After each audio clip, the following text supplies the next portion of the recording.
الحمد لله الذي هدانا لهذا وما كنا لنهتدي لولا أن هدانا الله. اللهم صل على محمد وعلى آل محمد كما صليت على إبراهيم وعلى آل إبراهيم إنك حميد مجيد.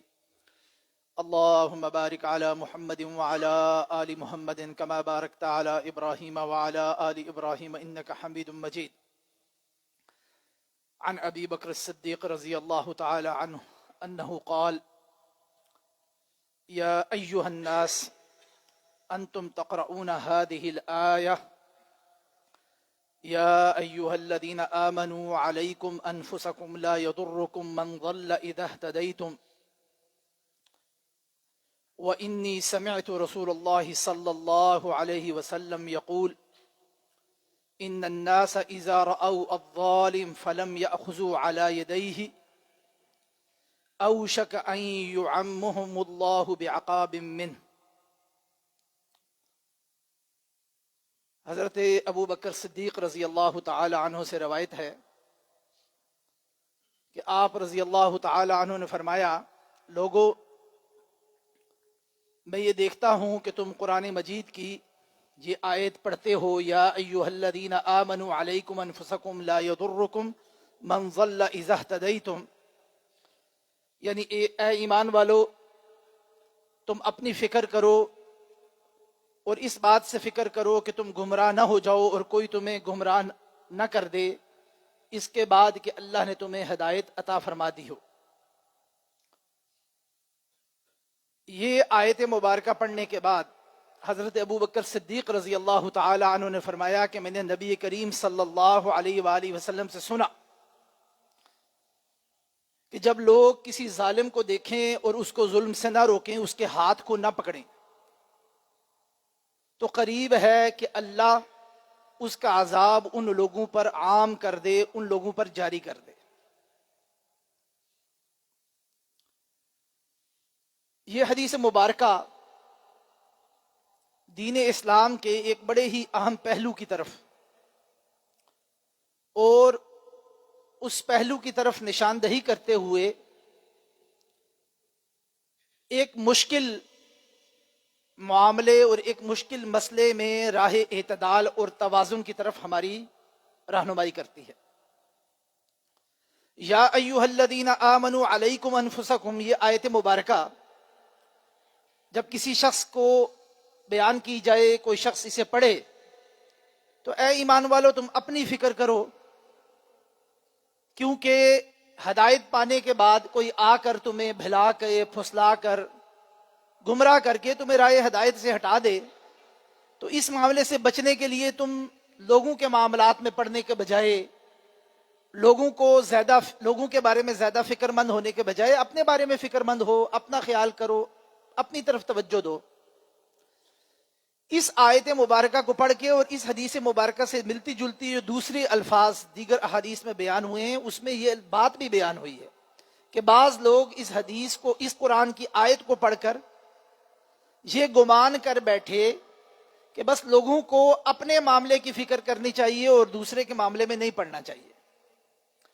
حضرت ابو بکر صدیق رضی اللہ تعالی عنہ نے اس خدشے کو بھانپ لیا کہ اس آیت مبارکہ کو پڑھ کر یا اس کو سن کر بعض لوگ غلط فہمی کا شکار ہو رہے ہیں، تو آپ نے اپنی طرف سے اس کی تعبیر اور تشریح اور تفسیر کرنے کے بجائے فرمایا کہ میں نے نبی کریم صلی اللہ علیہ وآلہ وسلم کو سنا اور آپ نے فرمایا کہ تم میں سے کوئی شخص کسی ظالم کو ظلم کرتے ہوئے دیکھے اور اس کو نہ روکے تو اس کا نتیجہ یہ نکلے گا کہ اس طرح کا ظلم دوسرے لوگوں پر بھی لاگو کر دیا جائے گا، عام کر دیا جائے گا اللہ کی طرف سے.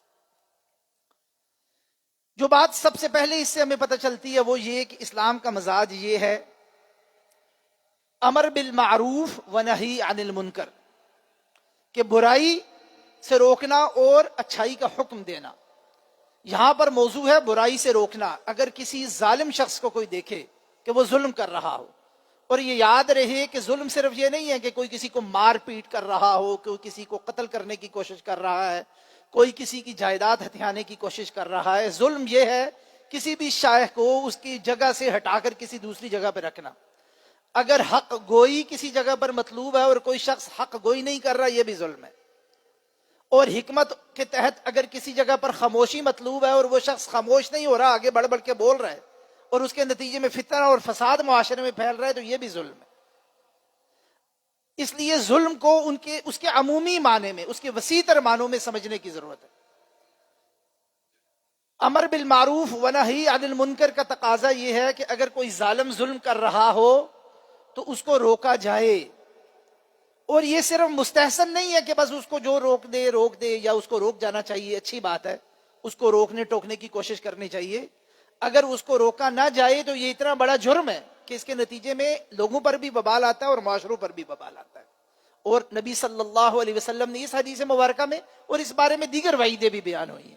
اتنا سنگین یہ معاملہ بن جاتا ہے اگر ظالم کو ظلم سے نہ روکا جائے، غلط کام کرنے والے کو غلط کام پر نہ ٹوکا جائے، کہ اس پورے معاشرے پر اس کا وبال آ جاتا ہے.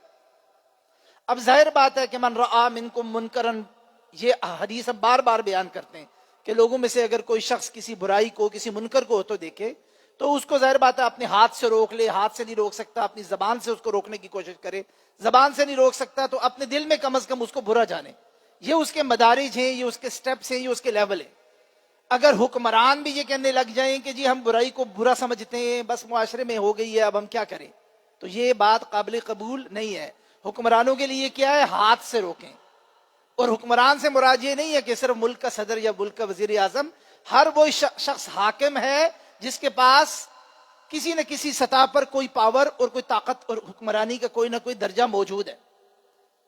تو ان کے لیے لازمی یہ ہے کہ وہ منکرات کو اس درجے پہ روکیں. عام لوگوں کے لیے یہ ہے کہ اپنی حاکمیت اور رعیت کے اندر، مثلا آپ اگر گھر کے حاکم ہیں اور آپ کے گھر کے اندر اگر کوئی شخص منکرات کر رہا ہے، غلط کام کر رہا ہے، بے حیائی کے کام کر رہا ہے، لادینیت کے کام کر رہا ہے، دین کی صریحاً مخالفت کر رہا ہے، شاعر اللہ کا مذاق اڑا رہا ہے، تو آپ کی رعیت اور میری رعیت یہ ہے کہ ہم اس کو روکیں اور روکنے کی کوشش کریں.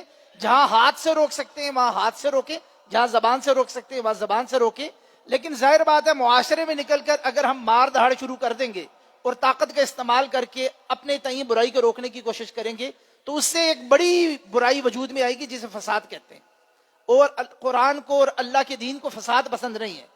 تو جس کا جو درجہ ہے اس درجے میں اس نے برائی روکنے کی کوشش کرنی ہے. اور بعض اوقات ظاہر بات ہے حالات ایسے سنگین ہوتے ہیں کہ انسان مصلحت کے تحت یا جبر کے تحت نہ زبان سے روک سکتا ہے نہ ہاتھ سے روک سکتا ہے، تو کم از کم اس کو اس بات کو اپنے دل میں برا جاننا چاہیے، برائی کو ہوتے دیکھ کر انجوائے نہیں کرنا چاہیے، اس کے ساتھ شامل نہیں ہو جانا چاہیے. تو یہ تو پہلی بات جو اس حدیث مبارکہ سے اور باقی احادیث سے پتہ چلتی ہے کہ جب کوئی ظالم ظلم کر رہا ہو یا برائی کسی جگہ پر ہو رہی ہو اس کو روکنا چاہیے اور اس کے لیے انسان کو اپنے درجے کا تعین کرنا چاہیے. حالات، واقعات، ظروف کی روشنی میں اپنے درجے کا تعین کرنا چاہیے. اور درجے کا تعین کرنا اس لیے ضروری ہے کہ حماقت نہیں کرنی چاہیے، حکمت کو مد نظر رکھ کے کرنا چاہیے.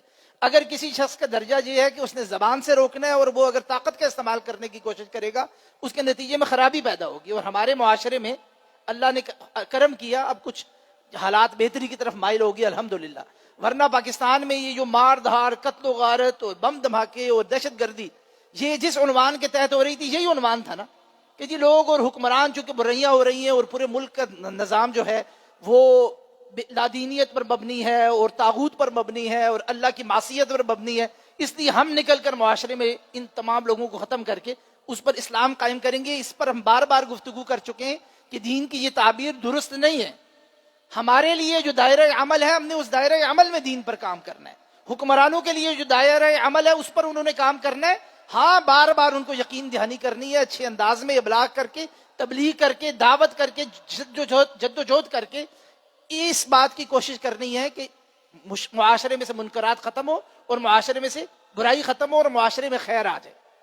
دوسری بات جو اس حدیث مبارکہ سے پتہ چلتی ہے وہ جو پہلی آیت مبارکہ کے ساتھ بھی جڑی ہوئی ہے، اور یہ حدیث بھی بارہ ہم بیان کر چکے ہیں کہ من حسن الاسلام ترکہ ما لا یعنی. نبی صلی اللہ علیہ وسلم نے فرمایا کسی شخص کے اسلام کی خوبصورتی یہ ہے کہ وہ لا یعنی باتیں، جن چیزوں کا اس سے تعلق نہیں ہے اس کو چھوڑ دیتا ہے. اب یہ حدیث مبارکہ جو ابھی میں نے بیان کی اور یا ایھا الذین آمنوا علیکم انفسکم، یہ جو قرآن کی آیت ہے کہ اپنے معاملات پر فوکس کرو تاکہ تم کہیں گمراہ نہ ہو جائے، ان دونوں کو ملا کے بعض لوگ یہ کہنے لگ گئے اور آج کر کے معاشرے کے مطابق کہ دیکھیں ہمارا مسئلہ جو ہے نا وہ اپنی ذات کی حد تک ہے، دوسروں کی پرائیویسی میں اور خلفت میں ہمیں مداخلت نہیں کرنی چاہیے. اب یہ بڑا ایک حساس معاملہ ہے، یہ جو پرائیویسی کا معاملہ ہے نا، یہ آج کی ہماری معاصر دنیا میں بڑا حساس معاملہ بن گیا ہے. کیونکہ ہر شخص یہ کہتا ہے جی میری پرائیویسی، آپ کو کیا مسئلہ ہے، میری خلوت ہے، میرا نجی مسئلہ ہے، میرا معاملہ میں جانو میرا اللہ جانے. یہ اب اکثر سننے میں آپ کسی کو کہیں کہ یار بے حیائی کا کام ہو رہا ہے اس سے، او جی تانوں کوئی زیادہ، تجھ کو زیادہ مسلمان ہو، آپ کو میرے سے زیادہ مسلمان ہو، آپ کو زیادہ کوئی دین آیا ہوا ہے، یہ میرا معاملہ میں جانوں میرا اللہ جانے. اللہ آپ کا بھی اتنا ہے، دین آپ کا بھی اتنا ہے جتنا میرا ہے. یہ بالکل باطل جو ہے نا، بالکل باطل بات ہے. اب یہ بات بنیادی طور پر تو یہ بات صحیح ہے کہ جتنا اللہ میرا ہے اتنا اللہ کسی دوسرے شخص کا بھی ہے، جو دین میرا ہے وہ دین اس شخص کا بھی ہے. مگر اس سے قطعی طور پر یہ مراد نہیں ہے کہ اگر معاشرے میں کھل کر برائیوں اور بے حیائیوں اور منکرات کا ارتکاب ہو رہا ہو تو لوگوں کی توجہ بھی نہ دلائی جائے اور لوگوں کو قرآن کی آیات پڑھ کے بھی نہ سنائی جائیں، احادیث بھی نہ بتلائی جائیں اچھے طریقے سے. یہ لازمی ہے. یہ جو پرائیویسی کا ایک باطل تصور ہمارے ہاں آ گیا ہے کہ جی آپ معاملات میں مداخلت نہیں کر سکتے، کسی شخص کی نجی زندگی میں مداخلت نہیں کر سکتے. ہاں یہ ضرور ہے کہ آپ اس کے لیے طاقت کا استعمال نہیں کریں گے، آپ اس کی مار داڑ نہیں کریں گے، آپ اس کے اوپر جا کے فتوے نہیں لگائیں گے. آپ کسی شخص کو برائی کا ارتکاب کرتے ہوئے اچھے طریقے سے، احسن طریقے سے قرآن کی، نبی کریم صلی اللہ علیہ وسلم کے فرامین کی طرف اس کی توجہ دلوائیں گے. یہ ہے کہ جب آپ کسی چیز کو برائی ہوتے ہوئے دیکھیں تو اس کو روکنے کی کوشش کریں. ہمارا دائرہ عمل میں یہی ہے. اس پرائیویسی سے آج ہم نے یہ کر دیا ہے کہ ہم کئی تقاریب میں جاتے ہیں، خاص طور پہ آج کل پھر وہ شادیوں کی بات بار بار آتی ہے، شادیوں کی محفلیں ہیں، ہم ان محفلوں میں جاتے ہیں، ہر طرف برائیوں کا ارتکاب ہو رہا ہوتا ہے، منکرات کا ارتکاب ہو رہا ہوتا ہے، اور ہم پرائیویسی کے بت بن کر بالکل وہاں پر خاموش ہو کے بیٹھے ہوتے ہیں. بھائی اگر آپ کسی اپنے بھائی کو، آپ کسی بہن کو اچھے طریقے سے، یہ بھی نہیں ہے کہ آپ اس کا احانت کریں، سارے لوگوں کے سامنے وہاں پہ شور مچا دیں اور ایک فس کریٹ کر دیں، مسئلہ کریں، یہ کوئی بھی نہیں آپ کو کرنے کا کہہ رہا. لیکن جس بہن بھائی کے تقریب میں، جس کی دعوت میں گئے، اس کو آپ اچھے طریقے سے، آسان طریقے سے یہ بات تو کہہ سکتے ہیں نا کہ یہ کیا ہو رہا ہے، یہ کیا اللہ اور اللہ کے رسول نے ہمیں غم اور شادیاں اور خوشیاں اس انداز میں منانے کا حکم دیا. یہ بات کہہ سکتے ہیں یا نہیں کہہ سکتے؟ لیکن اب فی زمانہ جو پرائیویسی کا تصور آ گیا ہے، بالکل بت بن کے ہم وہاں بیٹھے رہتے اور کوئی بات نہیں، کوئی گفتگو نہیں. کم از کم درجے میں یہ ہے کہ اگر وہ ایک حد سے زیادہ اس طرح کی منکرات بڑھ جائیں، آپ اور کچھ نہیں کر سکتے. یہ تو کر سکتے ہیں نا، اپنے آپ کو وہاں سے وڈرا کر لیں، اپنے آپ کو پیچھے کر لیں، اس میں شامل نہ ہوں. یہ تو کیا جا سکتا ہے. لیکن ہم وہاں بھی بیٹھے رہتے ہیں، سارا انجوائے کرتے ہیں، ہر چیز کرتے ہیں، لیکن نہ اس سے ہمارے دین پر فرق پڑتا ہے، نہ اس سے ہمارے دین کے ساتھ تعلق پر فرق پڑتا ہے. اور اس سے یہ نہیں سمجھ آتی کہ اللہ کے دین کی جو ہم نے تبلیغ کرنی ہے اور لوگوں کو دین کی طرف لے کے آنا ہے اور جوڑنا ہے، وہ تقاضے کہاں چلے جاتے ہیں ہمارے. تو کم از کم اس درجے میں ہمیں ضرور اپنی ذمہ داری کا احساس کرنا چاہیے.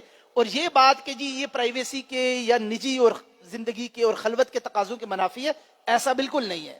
فرق اصل میں آج کل کا یہ جو ہماری ماڈرن تہذیب ہے نا، اس میں اگر آپ دیکھیں تو وہاں پر بھی وہ لوگ جو مسلمان نہیں ہیں، اپنے دائرہ کار میں وہ بڑا نہی عن المنکر کرتے ہیں. اپنے دائرہ کار، اپنے کسی سیاستدان کو کرپشن کرتے ہوئے دیکھ لیں تو سارے معاشرے میں جا کے اس کا ڈھنڈورا پیٹتے ہیں. اس کی نیمنگ شیمنگ کا ایک باقاعدہ لفظ ہے کہ نیمنگ شیمنگ کی جاتی ہے، جی فلاں بندے نے کرپشن کیا اور اس کے بارے میں لکھا جاتا ہے اور گفتگو. وہاں تو کوئی نہیں کہتا یہ نجی معاملہ ہے، اس کو چھوڑ دیں، پرائیویٹ معاملہ ہے، اس کا نام کیوں لیتے ہیں. کوئی ایسی بات نہیں کرتا. اگر کسی اور جگہ بھی قانون کی خلاف ورزی نظر آ جائے، خوب زوردار طریقے سے گفتگو کی جاتی ہے، ٹاک شوز کی جاتے ہیں، لکھا جاتا ہے، اور ایسے بندے کا بائیکاٹ کیا جاتا ہے. اس معاشروں کو بالکل کسی صورت میں وہ قبول نہیں کرتے. وہاں تو کوئی پرائیویسی کی بات نہیں کرتا. فرق صرف اتنا ہے کہ اسلام منکر کی جو تعریف کرتا ہے نا، اس میں یہ سارے معاملات کرپشن کے اور غلط کاموں کے، ان کے ساتھ ساتھ فحاشی اور عریانی کے معاملات بھی آ جاتے ہیں جو آج کل کی تہذیب کو پسند نہیں ہے. وہ یہ کہتے ہیں باقی تمام معاملات میں نہی عن المنکر کریں، لیکن یہ جو شیطانی تہذیب کے فحاشی اور عریانی کے کام ہے، اس منکر پر جب آپ روکنے کی کوشش کرتے ہیں، فوراً لوگوں کو پرائیویسی یاد آ جاتی ہے، فوراً لوگوں کو اپنی خلوت اور فوراً لوگوں کو اپنی باؤنڈریز اور آپ کی باؤنڈریز یاد آنے لگ جاتی ہے. حالانکہ باقی تمام معاملات میں کھول کر، زور کر، زندہ باد، مردہ باد، بائیکاٹ لکھا بھی جاتا ہے اور بڑی بڑی کمپینز چلائی جاتی ہیں کہ یہ کیوں ہو رہا ہے. تو اگر پرائیویسی اتنی اہم چیز ہے تو پھر ہر معاملے پہ چھوڑ دیں. کرپشن کرنے والے کی پرائیویسی کا بھی پھر ذکر نہ کریں, اس کے بارے میں کیوں لکھتے ہیں, اس کے بارے میں کیوں زندہ باد مردہ باد کے نعرے لگائے جاتے ہیں. تو ہم یہ کہتے ہیں, اور دین اسلام کی مرضی اور منشا یہ ہے کہ پرائیویسی کا اصل اپنی جگہ ایک احترام بالکل موجود ہے. کسی کے گھر میں نہیں گھس سکتے, کان لگا کے سن نہیں سکتے, بلا وجہ کی ٹو نہیں لگا سکتے. وہ کئی دفعہ ہم گفتگو کر چکے ہیں. اسلام کے اندر جو تصور پرائیویسی کا اور خلوت کا موجود ہے وہ بالکل اپنی جگہ ہے, اس کی بھی بڑی اہمیت ہے. مگر معاشرے میں نکل کر جو شخص برائی اور منکر کا ارتکاب کرتا ہے, اس کو روکنے کے لیے, اس کو ٹوکنے کے لیے اور معاشرے کو بحال رکھنے کے لیے, اس کے دینی مزاج کو اپنی جگہ قائم رکھنے کے لیے جو دین اسلام نے طور طریقہ بتایا اس پر بھی عمل کرنے کی ضرورت ہے. اور بالکل آخری بات یہ کہ جو شخص بھی اپنے دائرہ کار میں, ہم تو عوام ہیں نا, ہمارے عوام کا دائرہ کار جو ہے تبلیغ, دعوت, نصیحت, اپنے دائرہ کار میں اگر ہم کسی کو برائی سے روکیں, ہمارے لیے مشعل راہ وہ طریقہ ہے جو قرآن مجید میں اللہ نے حضرت موسیٰ کو کہا تھا, وَقُولَا لَهُ قَوْلًا لَيِّنًا لَعَلَّهُ يَتَذَكَّرُ أَوْ يَخْشَىٰ, کہ جس شخص کے پاس بھی جا کے کبھی بات کرنی ہے نا, طنز نہیں کرنی, تشنیع نہیں کرنی, دھونس دھاندلی سے بات نہیں کرنی, غصے سے بات نہیں کرنی, چڑھانے والے انداز میں بات نہیں کرنی. قُولَا لَهُ قَوْلًا, اللہ حضرت موسیٰ کو کہاں بھیج رہے ہیں؟ فرعون کے پاس بھیج رہے ہیں, جو اپنی جگہ خدا بن کے بیٹھا ہوا ہے. اور اللہ سبحانہ و تعالیٰ کہہ رہے ہیں کہ جب اس کے پاس جاؤ نا نرم بات کرنا, جب اس کے پاس بھی جاؤ تو نرم بات کرنا. اصل مسئلہ یہ ہوتا ہے لوگ ہمارے امر بالمعروف نہی عن المنکر سے چڑ کیوں جاتے ہیں؟ اس لیے کہ ہم کسی ایک بہت بڑے ہمالیہ پر چڑھ کر جب وہاں سے ایک تحکم کے انداز میں گفتگو کرتے ہیں اور جنت کے باسی کے طور پہ کسی جہنم کے باسی سے گفتگو اور مکالمہ کرنے کی آغاز کرتے ہیں تو اگلا بندہ چڑ جاتا ہے اس سے, اور وہ پھر آپ کی بات سننے کے بجائے وہ آپ کے انداز کو ایک ایشو بناتا ہے. اس لیے اگر کسی بھائی بہن کو, اپنے دوست احباب حلقے میں کسی بندے کو بھی نصیحت کرنی ہے, اچھے انداز میں کریں, اخلاص کے ساتھ کریں. اگر کسی بندے کو نظر آئے کہ آپ درد مندی سے گفتگو کر رہے ہیں, اخلاص کے ساتھ گفتگو کر رہے ہیں, پوائنٹ اور سکورنگ کے لیے گفتگو نہیں کر رہے, کسی کو نیچا دکھانے کے لیے گفتگو نہیں کر رہے, تو اللہ سبحانہ و تعالیٰ ایسی بات اور ایسی نصیحت کے لیے دوسرے کے دل کو بھی کھولتا ہے, اس کے دماغ کو بھی کھولتا ہے. تو اللہ سبحانہ و تعالیٰ سے دعا ہے کہ وہ دین کے ان احکامات پر عمل کرنے کی توفیق عطا فرمائے. سبحانک اللہم و بحمدک, اشہد ان لا الہ الا انت, سبحانک استغفرک و اتوب الیک. جی وعلیکم السلام ورحمۃ اللہ.